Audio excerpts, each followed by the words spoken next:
Picture this. You've just inherited a massive, warm gray stone Victorian house in Devon. It's completely yours. But when you finally step through that front door, you aren't met with the comfort of a sudden windfall. Instead, you are instantly dropped into a chilling, atmospheric mystery. A house with a hidden past, and the secret quite literally waiting in the dark for you to uncover. Welcome to this explainer, where we're going to unravel the deeply psychological puzzle of the forgotten music box.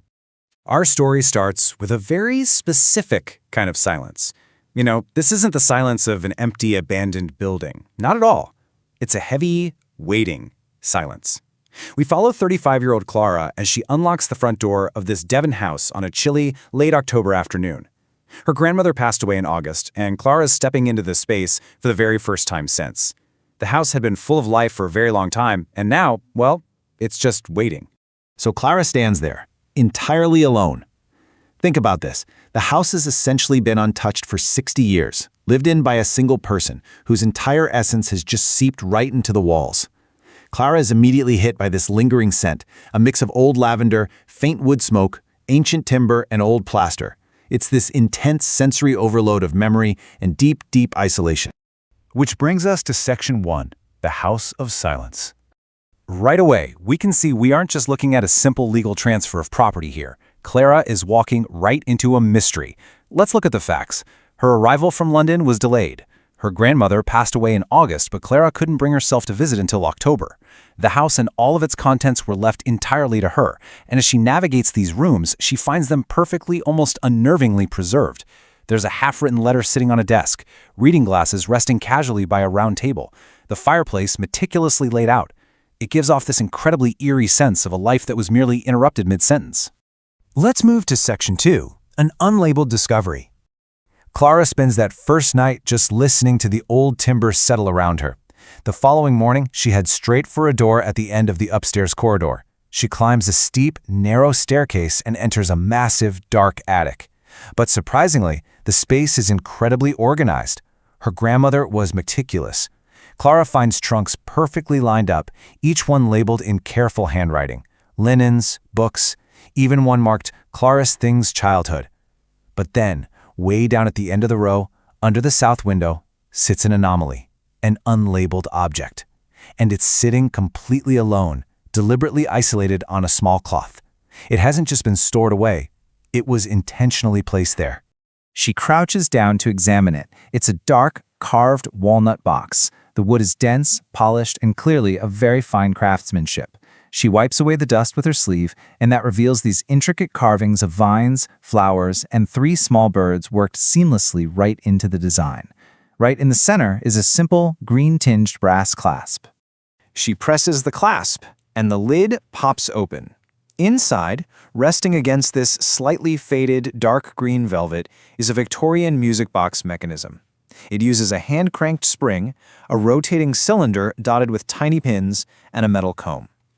Clara reaches out and carefully turns the small hand crank 3, 4, 5 times. She sets the release lever, and slowly the cylinder begins to turn, plucking out a simple, unhurried melody. Just 4 ascending notes, followed by 4 descending notes. And this is exactly where the major twist hits. As that slow melody fills the freezing attic air, Clara experiences this profound, physical sensation of recognition. It literally hits her right in the chest. She instinctively knows this specific melody deep in her bones. She feels like she has always known it. Yet, she has absolutely no memory of ever hearing it before in her life. No piano lessons, no concerts, no old recordings, nothing. She stares at the box and actually asks out loud to the empty room, "Where do I know you from?" Now we're getting into Section 3, the childhood connection. Needing answers, Clara brings the heavy walnut box downstairs. She begins to obsessively search the house. Scouring bookshelves, going through old gramophone records, checking sheet music, desperately hunting for any source of that tune, but she finds absolutely nothing. So she pivots. She goes back and grabs the box labeled Clara's Things Childhood from the attic. She opens it up and methodically sifts through old shells, faded hair ribbons, and worn picture books.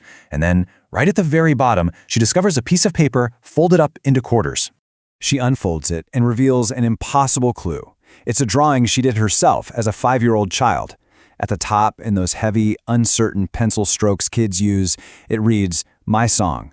And right below the title are rough lines, filled with dashes and dots.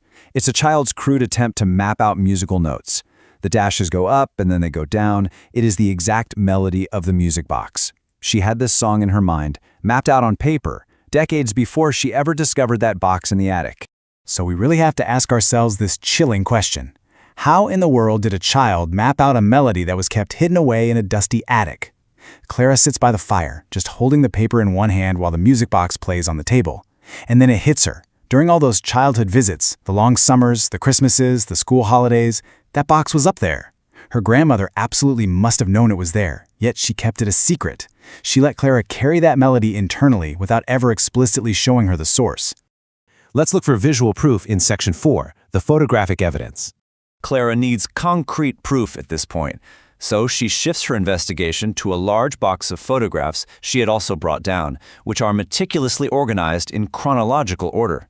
She goes through the decades. She sees her grandmother as a young child, then later as a young woman. But then a sudden breakthrough happens.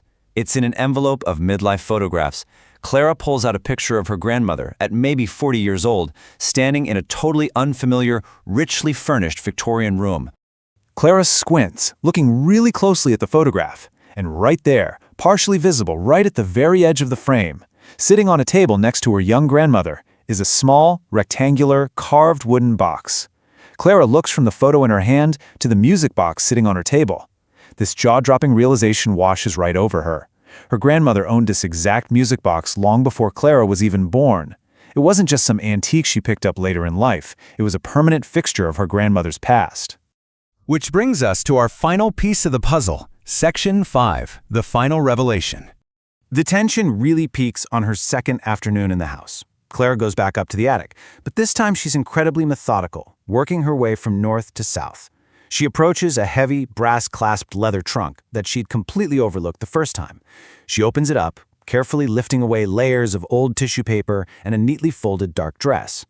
Buried beneath all of that, she discovers a small, plain, cloth-covered book. She opens its thin pages to find beautiful handwritten musical notation. It turns out her grandmother had meticulously recorded folk songs, melodies that were meant to be passed down entirely by ear. Clara flips to the very last page of the book. She compares it side by side to the childhood drawing she found earlier. In one hand is the child's attempt, Clara's crude dashes and dots from decades ago, titled My Song. But right there in the hidden book is the grandmother's truth. It is perfect, elegant musical notation of those exact 4 ascending and 4 descending notes. And written right at the top in her grandmother's careful handwriting are the words, "For Clara." Her grandmother had formerly written out the melody specifically for her. Clara brings the book downstairs and places it right next to the music box. As the Devon sky grays outside and the amber light of the fire warms up the room, Clara sits down in her grandmother's worn leather armchair. The shape of the seat perfectly fits her, and in that moment, she realizes that her inheritance isn't just a house or a piece of real estate. It is the slow, incredibly deliberate work of understanding a person through the things they left behind. Clara finally understands exactly how that melody was transmitted. You see, there were no formal piano lessons. Her grandmother never sat her down and played the box for her like a presentation. Instead, the melody was passed through unspoken love, physical closeness, and quiet, unhurried attention. Maybe a gesture, a hum tune while laying a fire, or the profound closeness of a grandmother simply holding a child. Some things are just passed without words. The grandmother passed the melody into Clara's very bones, let her claim it as her own invention, and then carefully packed away the evidence for Clara to find when she was finally ready. Clara winds the music box one last time, letting those gentle notes fill the house that is finally starting to truly feel like hers. It's a hauntingly beautiful resolution to our explainer today, but it leaves us with an incredibly profound thought to chew on. Think about your own family for a second. Think about the mannerisms, the fears, the comforts, and the silent legacies passed down to you through mere proximity and love. I want to leave you with this question. What unspoken inheritances are you carrying right now without even knowing it?